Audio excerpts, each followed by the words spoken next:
Hi everyone, it's Adrian from Sofeast here, and I'm joined by a special guest for our first episode of 2023.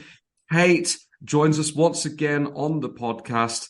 Kate is the head of our supply chain management team, and thanks for being on, Kate, first of all. Happy New Year. Happy New Year, Adrian. Thank you. I'm honored to be the first one this year. So, hi, everyone. Happy New Year. Well, I did warn you last time we'd get you on again. So here we go. But yeah, Happy New Year to all the listeners as well. And today we're actually mainly going to be talking about changes in logistics, shipping costs, the way this is affecting importers from China and Asia. In 2021, there was maybe a shipping crisis and the prices went through the roof and it was just really, really difficult, really, really crazy. But things have changed now. And so, Kate, you're going to explain to us how they've changed and some of the things that we all need to be looking out for. But you're going to start off by just talking a little bit about the general situation in China. As we know, China's going through a bit of a COVID epidemic of its own right now. And you are indeed in Shenzhen. So kick off with that, please. Yep. So for those who haven't been watching the news about China recently, so I can give a quick update. So last month, China has dropped zero COVID policy, more or less, and we are now heading to pre-COVID times and trying to catch up with the whole world. So we've been very much behind on that. However, this came very much abrupt somehow. There was not too much preparation to that. And so this has caused a huge numbers of infections rising because basically we watched how the restrictions were lifted maybe within a week. So starting with every community being in red fences, you had to scan codes everywhere you go. Last, I think 1 week just before restrictions lifted, we had new rules that if you are, for example, outside of Shenzhen, even for 1 day, like for me, if I travel to our factory, which is next city, literally, like 50 kilometers away, and then you come back for 3 days, you cannot enter any restaurants, you cannot enter supermarkets, you just can go basically to work and back. And this was like all over, all the city was in this sort of posters. And then the next day we learned that COVID is actually not dangerous and we can live with it. And it's similar to having a cold, and 90% of people have it asymptomatic and things like that. So this was like literally living in a history book, seeing all those changes day after day, like there is new update, what else has been lifted. So overall, this of course is a positive news for everyone in China, unless maybe old people. However, this comes with a lot of challenges as, China has never seen COVID before. So unless like little numbers were very little, vaccination rate and the vaccine quality is also another discussion in China, let's say. So this caused a huge rise in infections.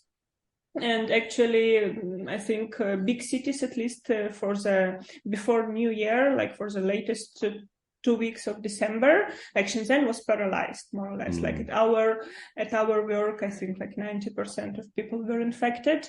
Like you drive in the street, you see no cars, and no Starbucks downstairs closed because there was no one to work there, not because of lockdowns anymore, but because like basically everyone was sick. However, I think during this, at least judging from my circle of friends and judging from our company, which is around 200 people, so I think everyone is now either recovered or on the way. Or speaking about us, like everyone is back to office by now, and things are resuming. And of course, this was a very challenging period now, as this year Chinese New Year is actually very close. You know that it's like a bit more than a week left before suppliers will be off and forwarders will be off as well. So we have like a bit more than a week trying to catch up now, as China was paralyzed for 2 weeks before Chinese New Year, before like the main deadline everyone has. So I think our listeners also might have these troubles where their suppliers are delaying shipments due to factories being on hold due to infection, and now it's a big challenge to try to still catch up the vessels to be able to ship outside of China before Chinese New Year. So this is kind of a situation we are facing right now.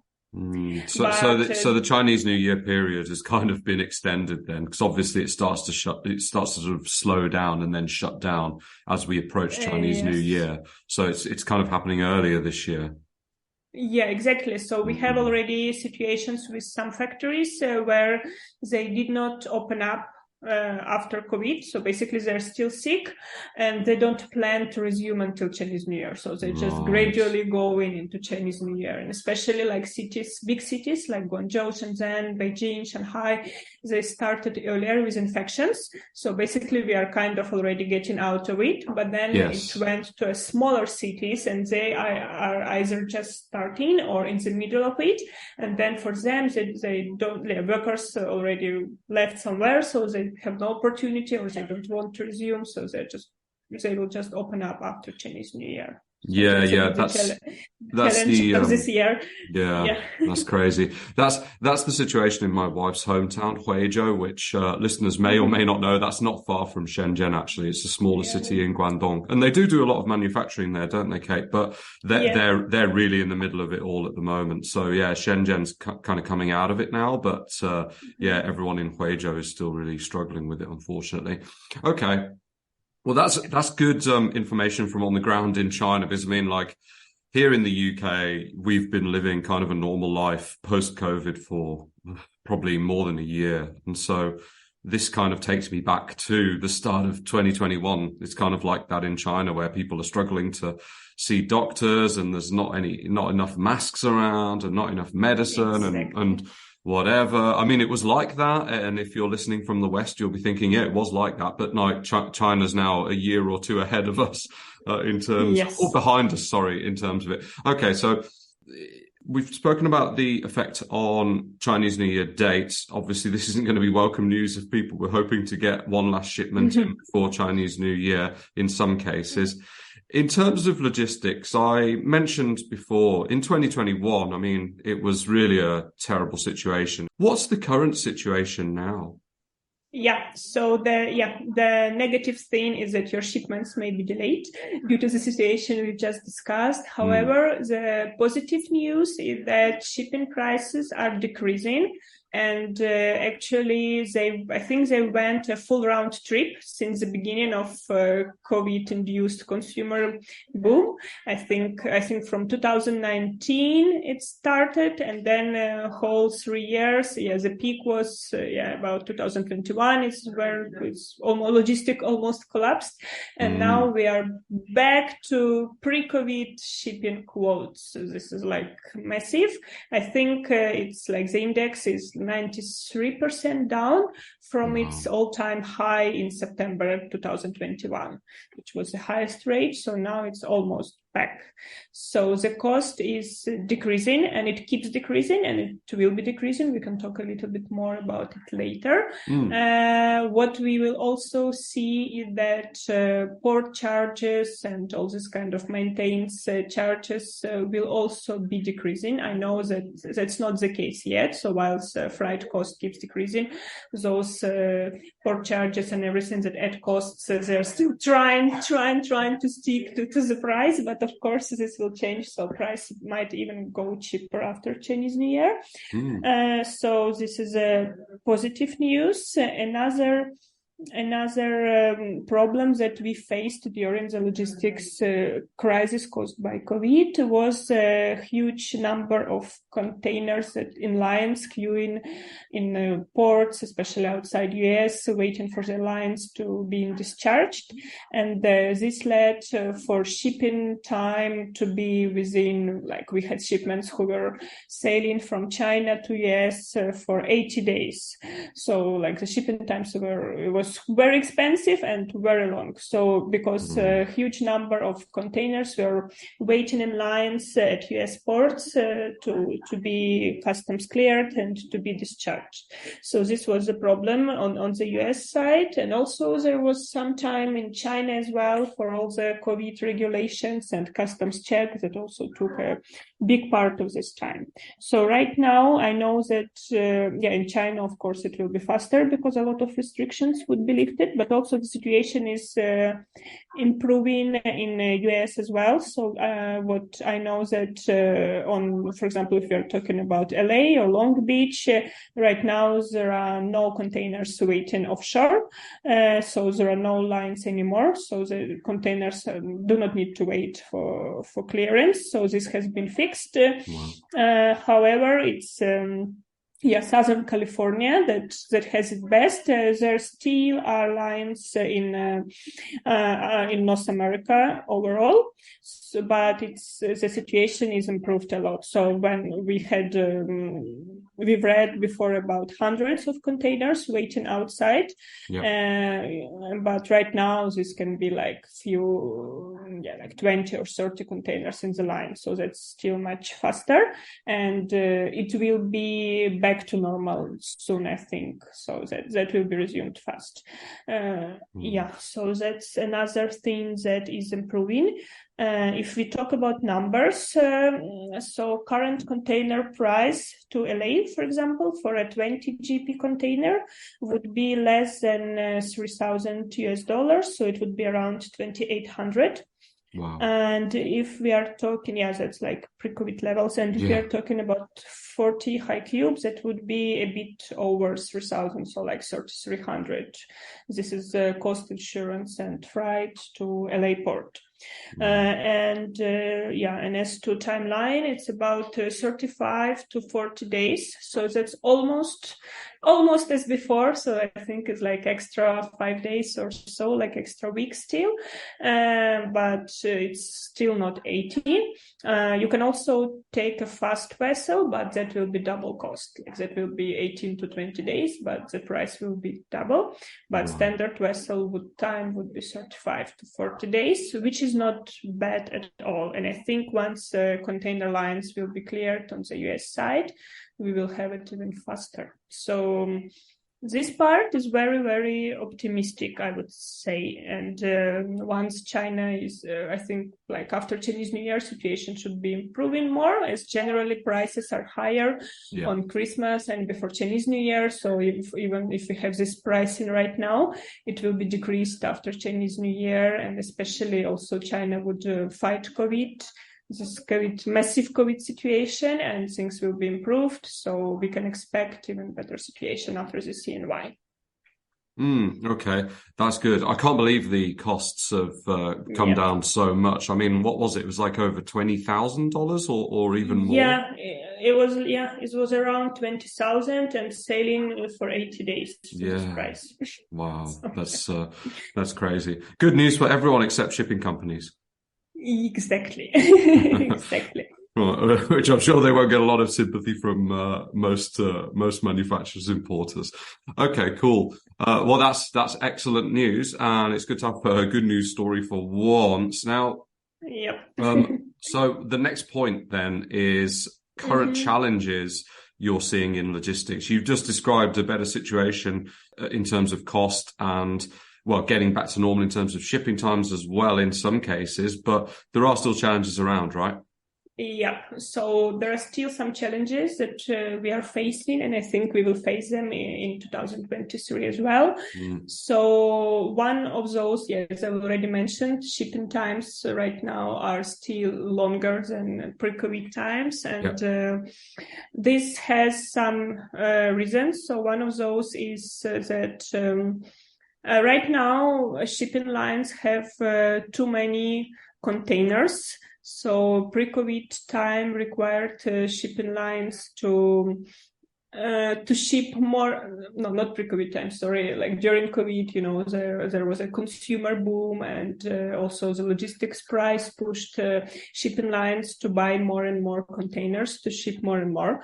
Right now, we are currently facing consumer demand decrease overall. So we are kind of entering a global crisis caused by many factors and inflation and everything. And so global consumer demand is decreasing a lot, and so does importing from China. I think if you go back to numbers, I think in China, November exports fell 9% from a year earlier, and this is the second straight month of decline in exports. This is numbers according to China customs even, so might be even more.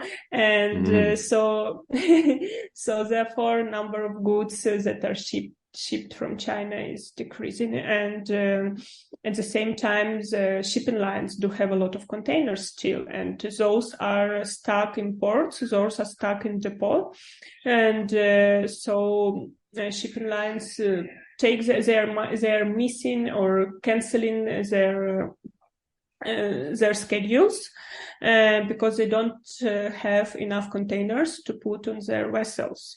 So then you might, if you are expected, for example, to sail on 10th of January and your ship might not have enough of containers, then you will be postponed to 15th of January, for example, to get out of China, because they still need to make business, they need to be profitable. So if they don't have enough containers, they will either wait or they will miss the schedule. And I think it's about 15% of sailings that have been cancelled across major container shipping routes. So those numbers are quite high, and based on even our experience, so we had some situations where we needed some certifications, which I think honestly we even couldn't make, or it would take a long time for us to make it. And our forwarders told us that don't worry, we will manage, just like give us this shipment. So forwarders are going to extreme ends trying to win over your shipments, because they really need to staff the vessels as much as they can with containers. And also so the container depots are also overfilled with containers, and they might not be able to accept new ones even because they have no space. So this is one.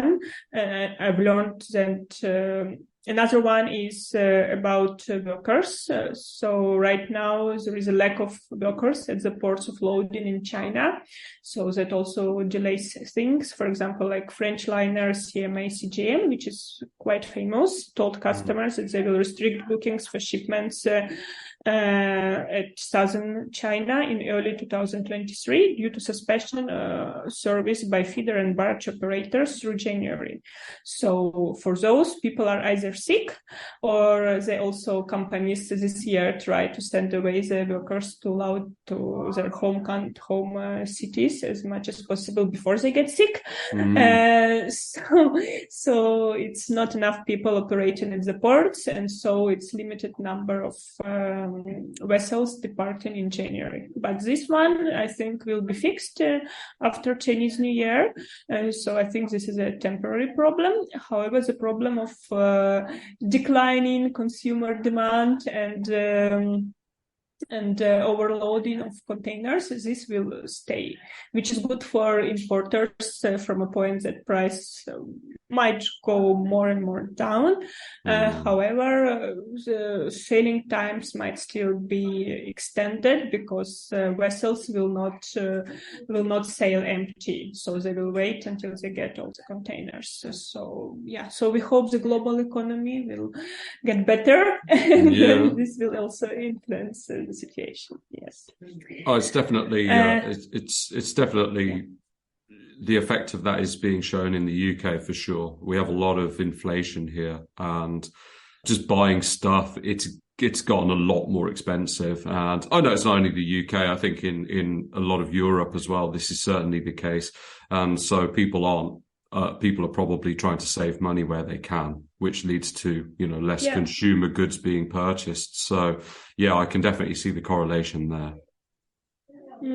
It influences, I think, shipping lines a lot. So one is consumer goods. Another one is changing of routes with the situation with Russia. Many shipping lines they're not sailing through and they're not taking goods bounded to Russia or any relation to that because they're afraid that they will be under sanctions. Yes.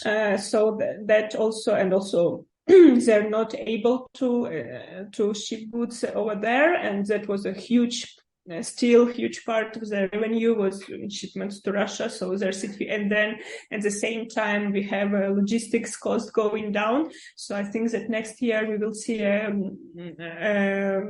some changes in shipping lines. I think some may go bankrupt, some will be merged. So there will be some changes there because it's a huge pressure. Even like Mayorsk already, like it's one of the biggest shipping lines. They said that they are expecting basically a huge drop down in their revenue, and they see risk in their profitability due to major factors with Russia sanctions, with declining of demand, with a situation where shipping lines invested into a lot of containers, and now they need to store those containers somewhere.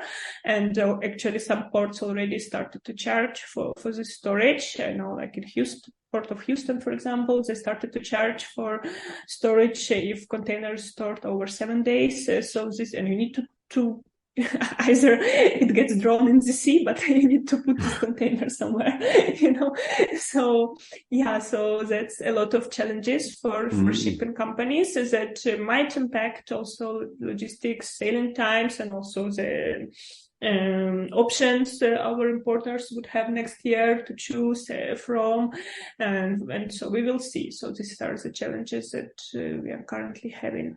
But if we talk about next year after Chinese New Year, we are already next year in the world. only in China we are still waiting for Chinese New Year to come. But I think that despite this big situation with the shipping lines that they're facing right now, I think it will be positive for our importers in terms of logistics. So, as I said, costs will keep going down. It should be also faster still, at least on Chinese side. Customs clearance won't take that long anymore. On US side, if we're talking about US, for example, also there will be less and less lines. It's been almost back to normal right now. So, and we hope that it will be getting more and more back to normal. And also customs in China will be less busy because now I think they said that they will not be inspecting all those like frozen food supplies and everything that was keeping them hugely busy and was keeping our cargo in lines and waiting for those inspections. So that also should be resumed. So basically, there might be some changes in shipping lines and some options. We will be advised, but overall, I think I have big hopes that things will go back to pre-COVID times in terms of logistics. Excellent. Okay. Well, that's so different compared to, a year or so ago. So it's good news indeed. Of course, ultimately, we all want to be selling enough of our products, though. So even if shipping costs are lower, definitely there's a big hope that the global economy starts to recover faster and we don't go into a huge recession. But that's still very much, we got to wait and see on that. It's not looking great right now. But I mean, look, we're only at the start of 2023. When we're talking in a year's time, it might be very, very different. But thanks for updating us about the situation with logistics and the shipping costs and the changes there. That's good to know. It's good to know about the timelines as well. I mean, if we're back to pre-COVID times in terms of shipping, that's going to be a huge help. And of course, the big point here is going to be after Chinese New Year. So we're probably looking at February beyond, because of course, as we start to, Chinese New Year, it's in about 2 weeks' time. We're recording on January the 5th here now, and Chinese New Year is January 22nd. But we start seeing everything slow down before the 22nd for sure. So from February onwards, we'll be looking at this kind of thing. Kate, thanks for coming on. Thank you for inviting. So I hope, I brought some light at the beginning of a new year, and let's hope it will be so, and that might help a bit with inflation, because the end cost for customers should be less if logistics price would be less. So let's hope this will help a bit to fight the inflation for the end consumers, and also would help with some more margin for our importers to do business with China or else. So good luck in 2023 for all our listeners with their businesses. So at least on this side, we have positive news for a change. Yeah. Great. And so if you're listening, hopefully you're thinking, wow, that's good news. And if you do have any questions about supply chain matters, about logistics, get in touch. I'm sure Kate will be happy to speak with you, and you can have a conversation and get some answers if that's what you're looking for. You know how to contact Sofeast by now. All the information is in the show notes as ever. And once again, from me and from Kate, Happy New Year. We will be back again next week. Happy New Year. Thanks again for listening to this podcast, brought to you by the Sofeast Group. We're on a mission to provide you with everything you need to manufacture effectively in Asia, including inspections, auditing, new product development support, contract manufacturing, 3PL warehousing and fulfillment, and much, much more across Asia's key manufacturing areas. Visit us at sofeast.com, that's SOFEAST.com, to learn more and get help. If you've enjoyed the podcast today, please do rate, review and share, because it will really help others discover us too.